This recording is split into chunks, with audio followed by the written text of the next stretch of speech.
Ya, Assalamualaikum warahmatullahi wabarakatuh. Selamat pagi, selamat datang di mata kuliah KIE Gizi, Komunikasi, Informasi, dan Edukasi Gizi. Jadi ini adalah pertemuan ke-6 kita. Pada hari ini akan dibahas mengenai tahapan KIE Gizi.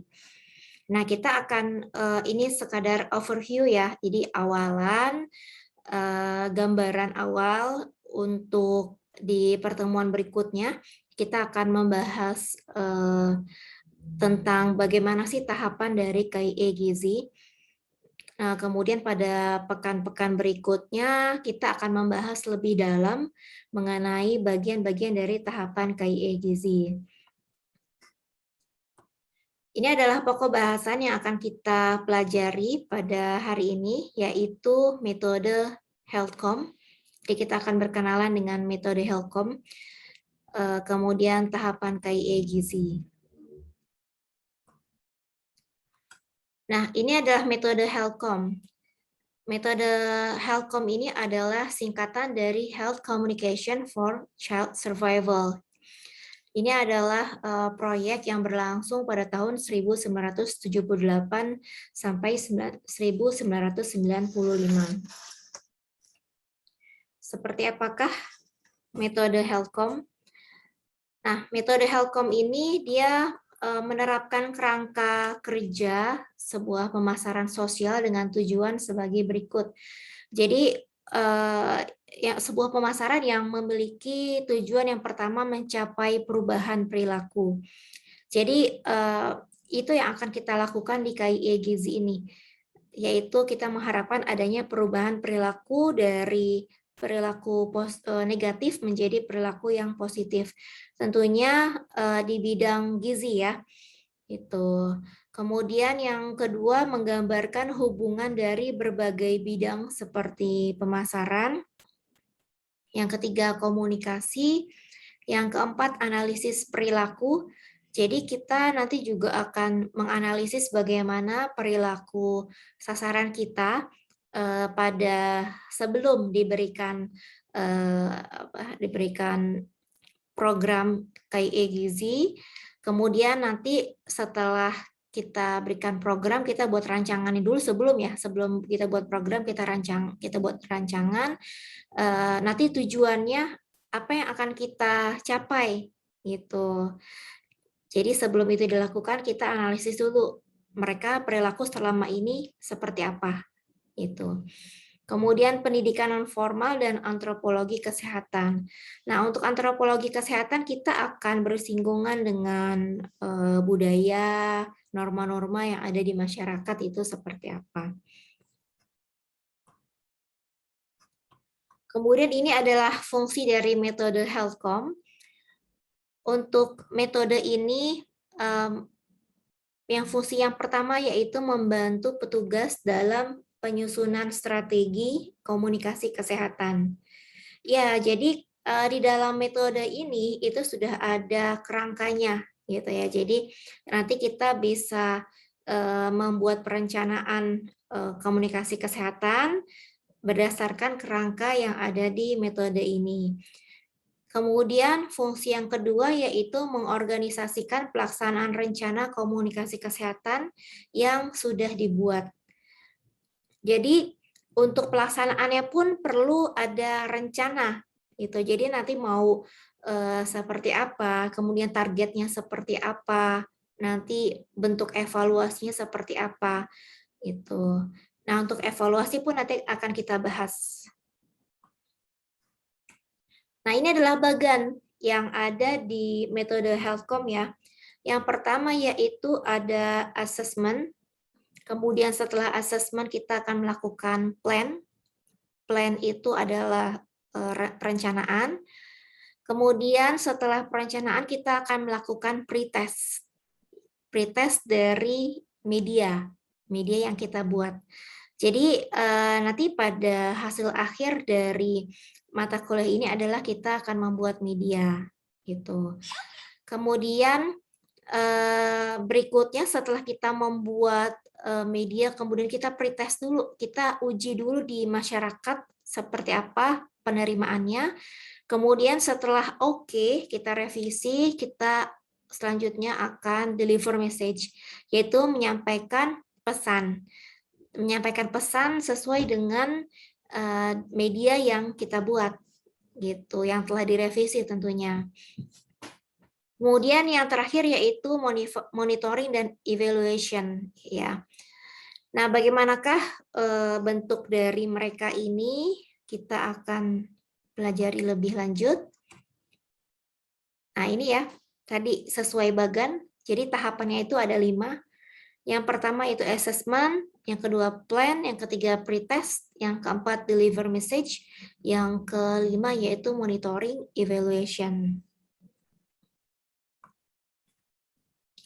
Oke, yang pertama yaitu adalah assessment. Nah, assessment ini adalah pengkajian, kemudian langkah awal dari program komunikasi kesehatan. Yang dilakukan yaitu menganalisis situasi masalah kesehatan dan profil audiens.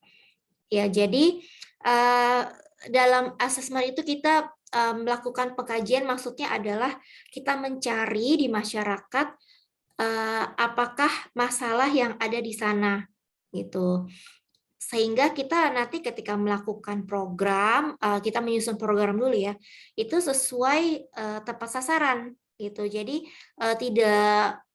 tidak asal membuat program. Jadi program yang kita buat itu sesuai dengan kebutuhan dari masyarakat. Dengan begitu, program yang kita buat akan menjadi tepat sasaran, tepat guna, dan tentunya lebih diterima oleh masyarakat karena itu sesuai dengan apa yang mereka butuhkan gitu. Dan di sini kita membutuhkan data-data. Jadi dalam melakukan assessment kita tidak bisa menentukan dari perkiraan saja, tetapi kita membutuhkan data-data yang objektif. Di manakah data-data itu bisa kita dapatkan? Kita bisa dapatkan dari misalnya dari data di puskesmas gitu ya. Kalau di puskesmas itu kan data terpusat.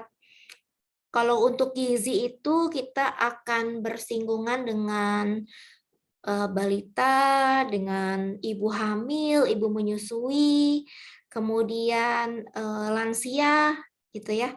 Jadi kita pertama yaitu menganalisis masalah yang ada di sana, khususnya masalah gizi ya yang apa ya, yang mengenai beberapa unsur tadi tuh ya, yaitu balita, balita, kemudian ibu hamil, menyusui dan lansia gitu. Jadi kita membutuhkan data objektif. Kemudian nanti dari data objektif tersebut kita akan tentunya nanti hasilnya akan banyak masalahnya ya. Nah, karena keterbatasan sumber daya manusia, sumber daya yang lain, biaya, tenaga gitu ya. Kita harus menentukan prioritas dari masalah-masalah tersebut gitu. Jadi kita pilih satu lah itu ya di antara semua masalah yang kita temui berdasarkan data yang kita dapatkan tentunya. Itu ada caranya ya.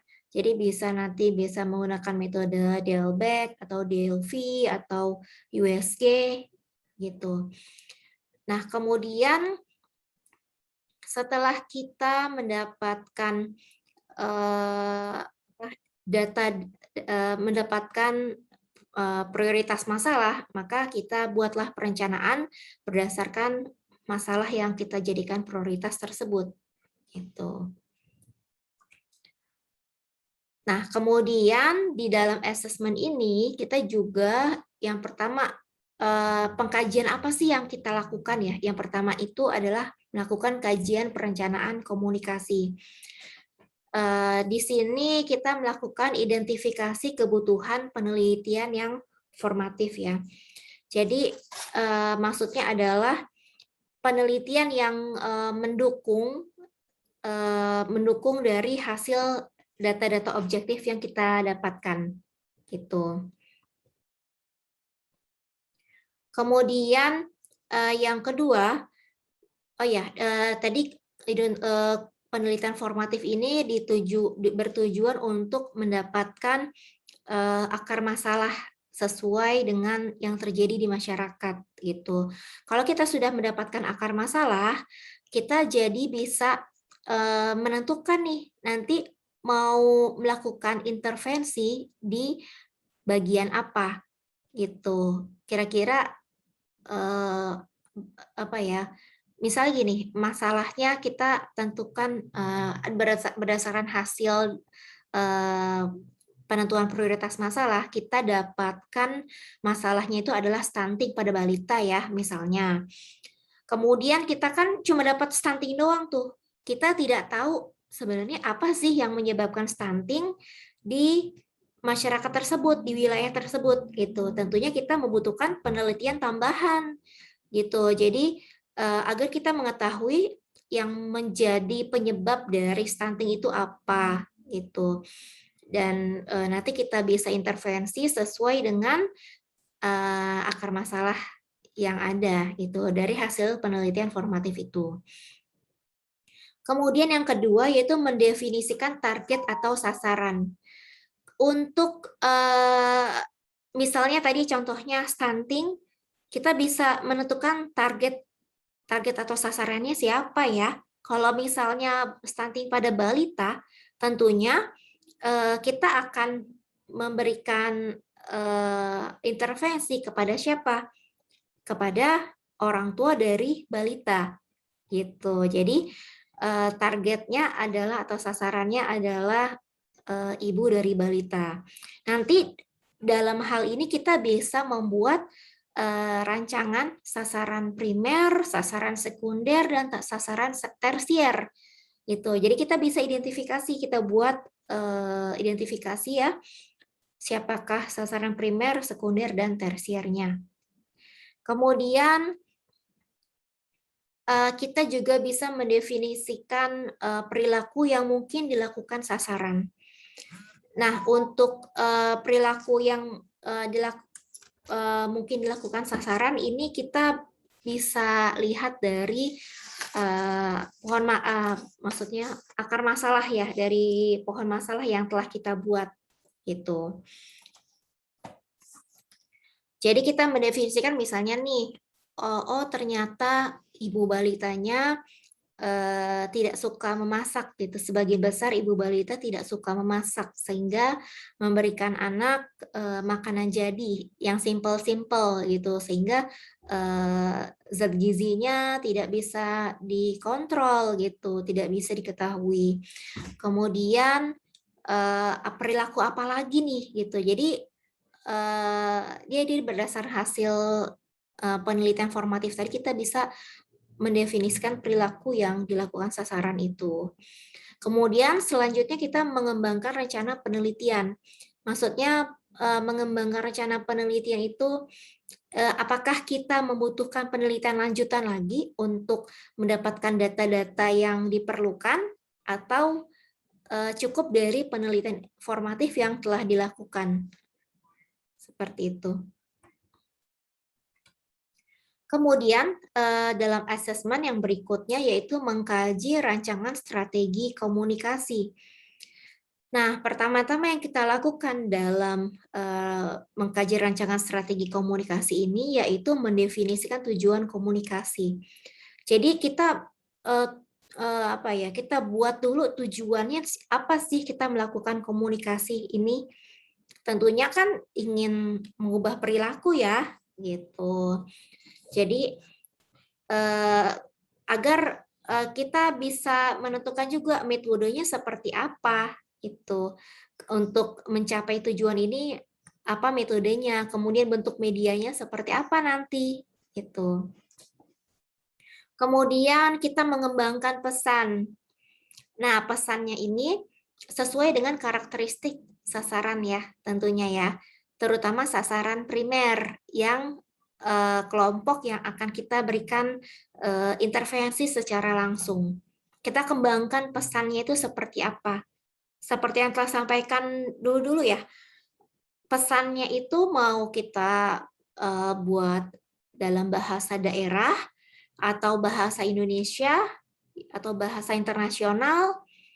Kemudian kita tingkat kedalaman pesannya itu seperti apa? Apakah kita bisa menggunakan istilah-istilah yang rumit atau kita cukup menggunakan istilah yang mudah untuk dimengerti?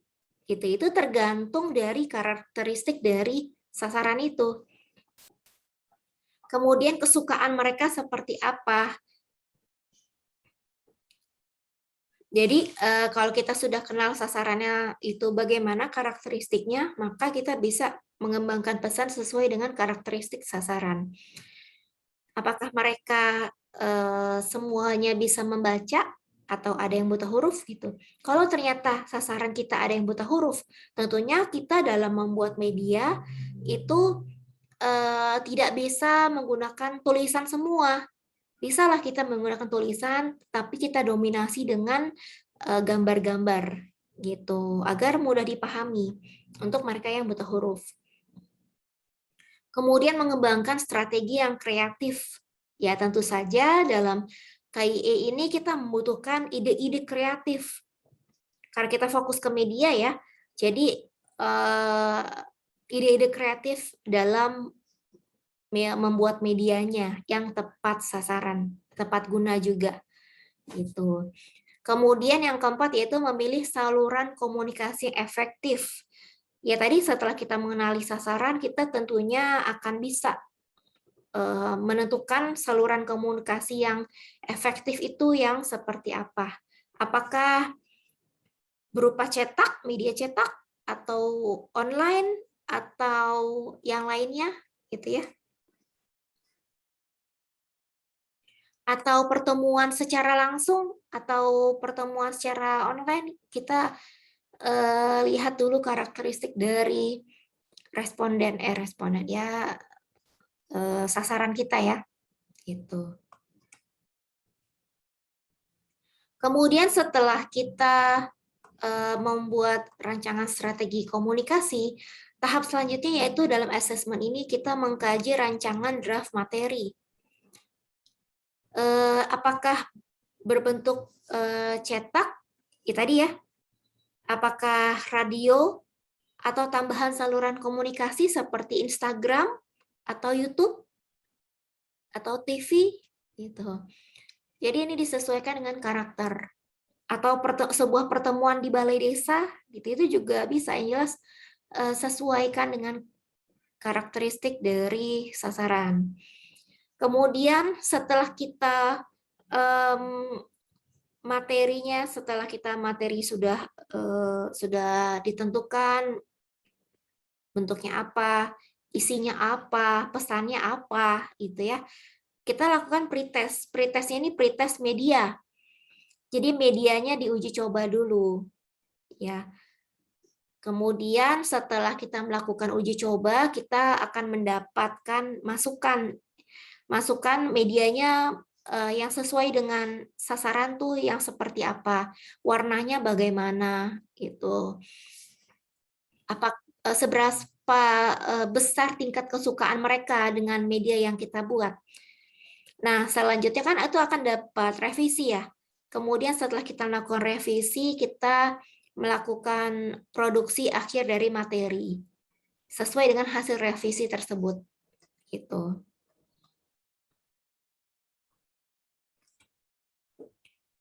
Kemudian setelah kita membuat media, kita sudah melakukan pretest media ya. Kita selanjutnya mengkaji pelaksanaan penyampaian materi. Jadi yang perlu dikaji adalah bagaimana metode penyampaian materinya. Apakah dengan pertemuan langsung atau apakah yang memberikan itu kepala desa atau seorang ahli gizi atau mahasiswa gitu. Kemudian medianya pun sudah fix seperti apa gitu. Jadi kita buat rancangan juga bagaimana cara penyampaian materinya.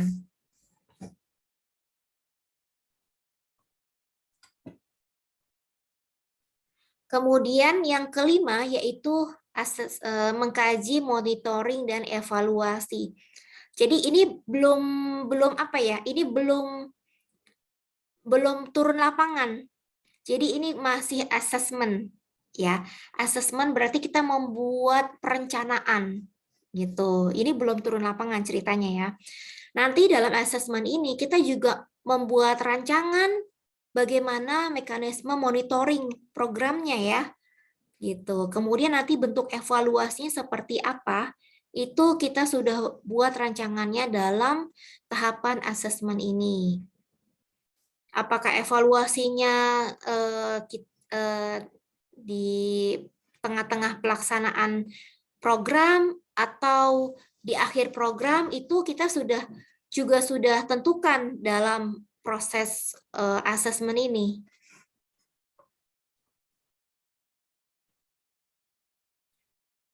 Nah, kemudian ini berikutnya yaitu plan. Setelah assessment kita pengkajian ya, setelah pengkajian tadi kita selesai lakukan, maka berikutnya yaitu plan, yaitu perencanaan. Nah, komponen dalam plan ini diantaranya yaitu yang pertama menyusun tujuan, yang kedua mendesain pesan, yang ketiga memilih media. Itu. Nah, mungkin kalian bertanya-tanya ya, kan tadi di dalam assessment juga ada memilih media, juga ada mendesain pesan juga ada. Terus bedanya apa dengan yang ada di plan ini? Bedanya adalah kalau di assessment itu adalah rancangan awal saja gitu. Jadi bisa berisi beberapa alternatif itu. Kalau misalnya plan A tidak bisa, maka kita akan melakukan plan B. Itu adalah pengkajian. Sementara untuk plan kita sudah memilih nih. Kita sudah memilih mana yang akan kita buat, kemudian kita bikin beneran. Itu kita sudah mendesain pesannya seperti apa. Kalau tadi di assessment baru rancangan awal yang isinya beberapa alternatif dari apa yang akan kita buat gitu. Sementara di plan ini kita buat beneran. Nah, kemudian setelah itu pretest. Nah, ini yang beneran juga dilakukan gitu. Jadi pada pretest ini maksudnya adalah pengujian bahan draft pesan kepada perwakilan target audience sebelum bahan tersebut diproduksi secara final. Jadi tentunya kita kan mengharapkan media yang kita buat itu bisa diterima dengan baik oleh sasaran target kita ya. Gitu. Oleh karena itu kita perlu menguji apakah ini benar sesuai dengan keinginan mereka dan tentunya sesuai dengan perencanaan kita gitu. Jadi caranya itu nanti mereka akan kita kumpulkan dalam sebuah grup diskusi kecil, mungkin suatu kelompok, mungkin bisa berupa 5 orang ya. Jadi kita sudah jadi tuh bentuk medianya seperti apa, kita tanyakan apakah warnanya sudah sesuai dengan keinginan ibu-ibu, kemudian untuk bahasanya seperti apa, apakah bahasanya mudah dimengerti, kemudian kira-kira apa nih yang perlu diperbaiki dari media ini. Nah, nanti mereka akan memberikan masukan gitu, kemudian kita buat deh media yang sesuai dengan hasil revisi dari pretest itu. Kenapa sih perlu dilakukan pretest media? Tujuannya adalah untuk menghindari kesalahan dan meyakinkan materi dan media yang telah dikembangkan dapat menarik perhatian dan diterima audiens. Kita menghindari kesalahan dari sisi cetak, kemudian kita juga menghindari kesalahan agar kesalahan media kita tidak diterima oleh mereka gitu. Jangan sampai kita membuat poster ya, kita bikinnya poster, tetapi ternyata mereka udah punya banyak poster di Posyandu temboknya sudah penuh dengan poster sehingga kita tidak bisa membuat poster, kita harus masuk melalui media yang lain gitu. Nah, kemudian kalau misalnya medianya sudah jadi, kemudian kita tanyakan kepada audiens dalam pretest ini ya, ternyata mereka sukanya yang begini, begitu, begini, begitu gitu. Jadi kalau kita sesuaikan mereka, kalau mereka suka, mereka akan menggunakan media kita dengan proper, dengan bagus gitu. Beda halnya kalau mereka nggak suka, misalnya kita bikin leaflet, itu isinya tulisan semua. Udah gitu tulisannya kecil-kecil. Nah, untuk ukuran tulisan pun itu juga bisa menjadi salah satu komponen yang kita minta mereka untuk nilai.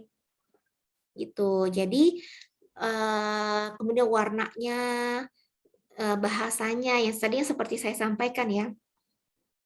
Kalau ternyata kita nggak melakukan pretest, ternyata warnanya itu mereka nggak suka, karena mereka sukanya itu warna yang gonjreng, yang kita bikin warna gelap.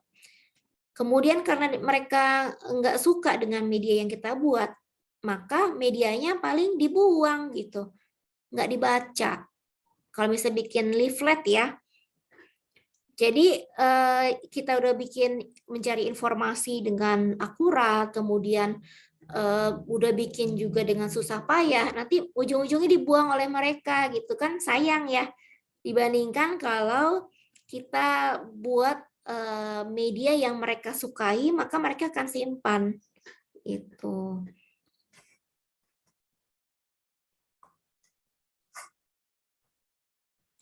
Kemudian ini dalam pretest ini ya. Oh ya, ini adalah bahan komunikasi yang diuji dalam pretest. Ini saya akan menjelaskan secara singkat karena nanti untuk bagian pretest media akan ada pertemuan khususnya.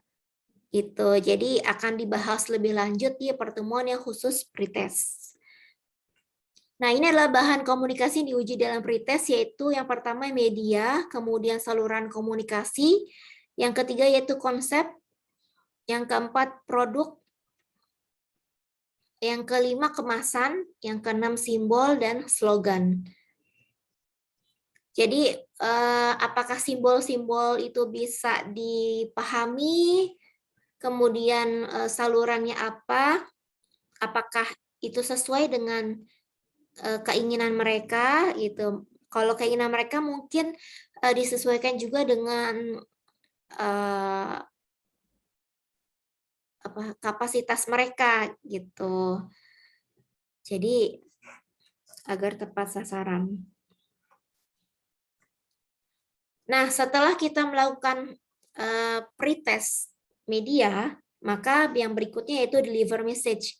Jadi kita beneran nih menyampaikan pesan kita dengan media yang telah kita buat itu kepada audiens beneran atau sasaran yang beneran. Kalau tadi kan untuk pretest kita hanya ambil misal 5 saja untuk perwakilan dari audiens untuk ditanya-tanyakan mengenai kesukaan terhadap media yang kita buat. Nah, pada deliver message ini adalah proses penyampaian pesan gitu. Kemudian ya ini dilakukan setelah pretest dilakukan. Kemudian dalam pelaksanaannya penyampaian komunikasi kesehatan dilakukan kepada audiens real dengan menggunakan media yang telah diperbaiki. Jangan lupa perbaiki media sesuai dengan hasil diskusi dengan para perwakilan ibu balita. Kalau tadi kasusnya tentang stunting ya. Gitu. Kalau kasusnya yang lain ya tentunya kita akan mencari audiens yang sesuai gitu. Nah, kemudian setelah kita berikan media, kita lakukan uji coba, kita lakukan penyampaian pesan secara beneran ya. Hal berikut yang kita lakukan yaitu monitoring. Monitoring itu adalah kajian yang menyeluruh supervisi dari program yang sedang berlangsung. Jadi monitoring ini dilakukan ketika program sedang berlangsung.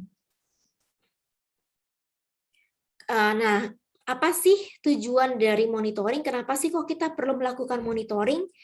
Yaitu tujuannya adalah untuk memperoleh informasi mengenai kekurangan atau kesalahan yang mungkin terjadi dalam tahap komunikasi kesehatan. Jadi untuk mengurangi yang kesalahan yang mungkin terjadi. Jadi harapannya kalau kita mengetahui kekurangan atau kesalahan ketika program masih berlangsung, kita tidak perlu lama-lama menunggu program selesai baru kita lakukan perbaikan. Kalau kita melakukan monitoring, kita sudah bisa menilai kekurangan kita tuh di bagian apa nih, gitu. Kesalahan kita di bagian apa nih, sehingga dalam pelaksanaannya tuh tidak sesuai. Maka bisa langsung kita atasi, gitu. Bisa kita langsung atasi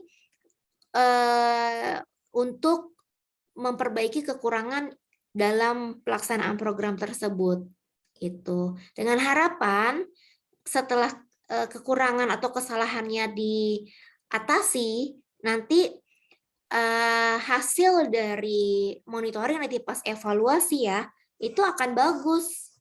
Kalau hasil evaluasinya bagus, maka berarti program kita bisa berhasil gitu. Nah, untuk komponen monitoring ya, itu diantaranya ada yang pertama logistik, yaitu barang-barang ya. Jadi apakah kita bisa jadi memberikan barang-barang logistik kepada audiens ya.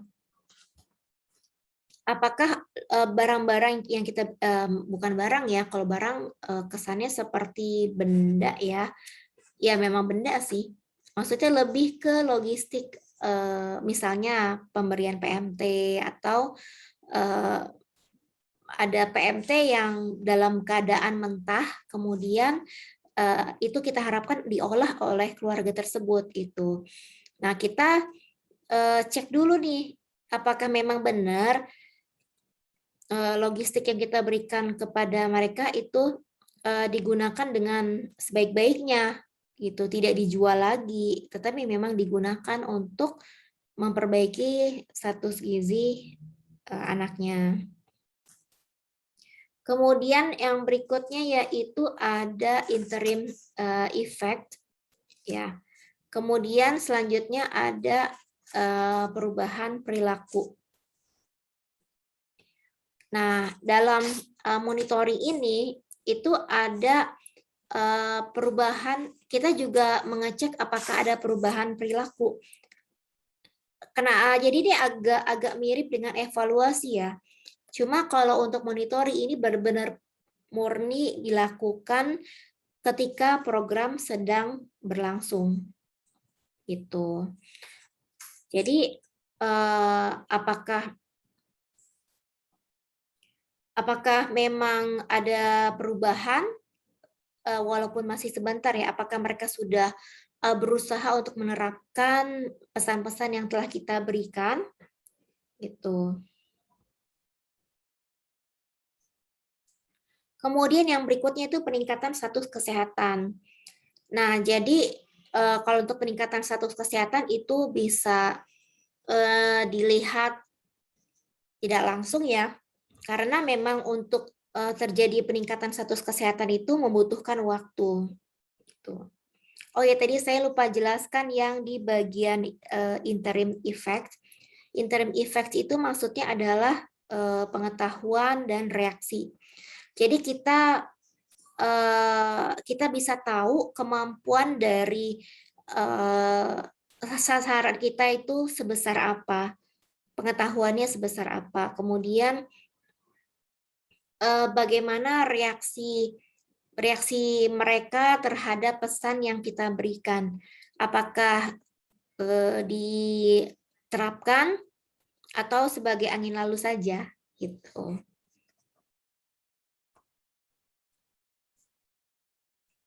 Kemudian setelah monitoring selesai ya, di akhir program kita bisa melakukan evaluation atau evaluasi. Nah, evaluasi ini bisa diartikan sebagai proses penilaian pencapaian tujuan dan mengungkapkan masalah kinerja program atau kegiatan untuk memberikan umpan balik bagi peningkatan kualitas kinerja program. Jadi maksudnya adalah kita menghitung, kalau evaluasi itu biasanya kita menggunakan data objektif ya. Misalnya stunting nih, apakah stunting itu kan biasa diiringi dengan status status gizi yang lain juga itu yang bisa jadi sama dengan bisa jadi sama atau bisa juga berbeda. Misalnya gini, kalau dari kalau misalnya hasilnya sama, misalnya data stuntingnya itu pada awalnya misalnya 28%, tetapi pada akhir program itu tidak ada perubahan, itu sama. Itu berarti itu bisa kita evaluasi kembali. Kenapa kok kita udah membuat program dengan sebaik-baiknya, tapi kok malah tidak ada perubahan dari audiens kita? Itu. Nah, di situ kita bisa melihat ini kesalahannya ada di mana, dari proses apa, gitu. Apakah mereka tidak patuh dalam memberikan pemberian makanan tambahan? Jadi ada juga yang kita sudah berikan PMT ya, PMT yang dibawa pulang, tapi ternyata PMT-nya tidak dimakan karena alasannya anaknya tidak suka. Atau bisa juga dijual. Jadi PMT yang kita berikan untuk dibawa pulang itu malah dijual oleh mereka gitu. Jadi itu kan bisa tidak terlaksana, tidak programnya itu sayang sekali itu. Oleh karena itu ini agar tidak terjadi seperti ini, kita perlu proses monitoring gitu. Jadi dimonitor nih agar hal-hal yang tadi bisa dicegah gitu. Hal-hal yang membuat misalnya yang membuat status gizi pada balita tersebut tidak meningkat itu. Kira-kira apa sih yang menyebabkan hal itu terjadi? Kemudian evaluation tujuannya adalah menilai kemajuan, kegiatan, dan hasil yang dicapai dalam upaya peningkatan gizi masyarakat yang dilakukan oleh masing-masing pelaksana program. Ya, tentunya kita perlu melihat bagaimana kemajuannya, itu, bagaimana hasilnya, apakah bisa dicapai atau sebenarnya sih udah lebih baik daripada sebelum program, tetapi ternyata memang targetnya belum tercapai. Itu kita bisa mengetahui hal itu. Nah, untuk evaluasi sendiri itu memiliki dua cara. Yang pertama, evaluasi proses.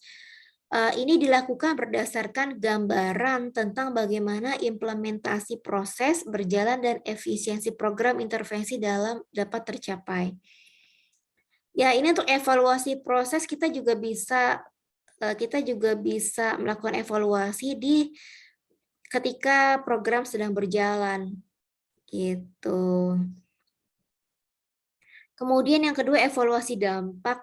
Ini dilakukan dengan membuat penelitian yang dirancang untuk mengidentifikasi apakah dan sejauh mana program dapat mencapai tujuannya. Ya, ini untuk evaluasi dampak berarti dia dilakukan pada setelah program selesai, gitu. Jadi kita bisa dilihat dampaknya bagaimana, apakah positif atau negatif atau netral gitu ya. Kalau netral seperti apa ya? Kemudian netral itu maksudnya adalah tidak ada perubahan gitu. Syukur-syukur akan ada perubahan menjadi yang lebih baik gitu ya.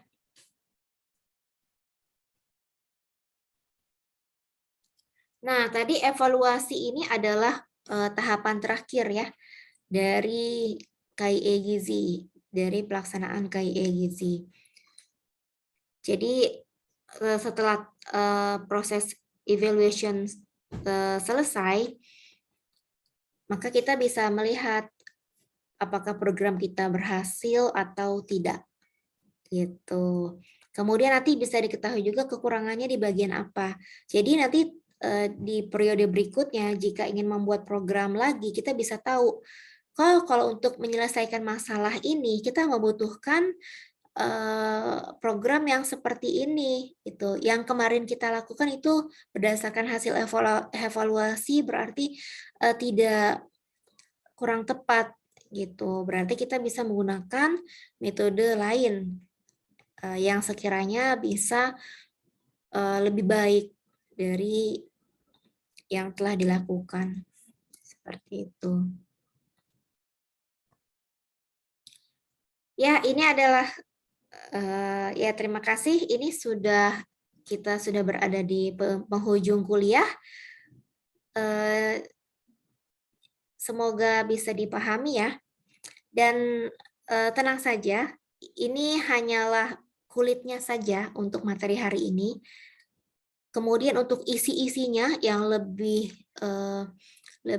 dalam, lebih jelas itu nanti akan kita pelajari di pekan-pekan berikutnya. Jadi tenang saja ya. Oke, jadi setidaknya tujuan perkuliahan pada hari ini adalah kalian paham bagaimana langkah-langkah dari membuat media komunikasi, informasi, dan edukasi gizi, bagaimana penggunaannya hingga mulai dari perencanaan hingga nanti pas deliver message, bahkan evaluasi gitu. Jadi sudah tahu bagaimana tahapannya. Di pekan berikutnya kita akan belajar lebih dalam mulai dari assessment hingga evaluasi. Oke, baik. Kalau begitu kuliahnya bisa diakhiri ya. Mari kita sama-sama menutup dengan membaca hamdalah. Alhamdulillahirabbil alamin. Doa penutup majlis, subhanaka Allahumma wa bihamdika asyhadu alla ilaha illa anta astaghfiruka wa atubu ilaih. Saya mohon maaf apabila ada kekurangan dalam menyampaikan dan terima kasih atas kehadirannya. Semoga kita semua selalu dalam lindungan Allah Subhanahu wa taala. Terima kasih. Wassalamualaikum warahmatullahi wabarakatuh.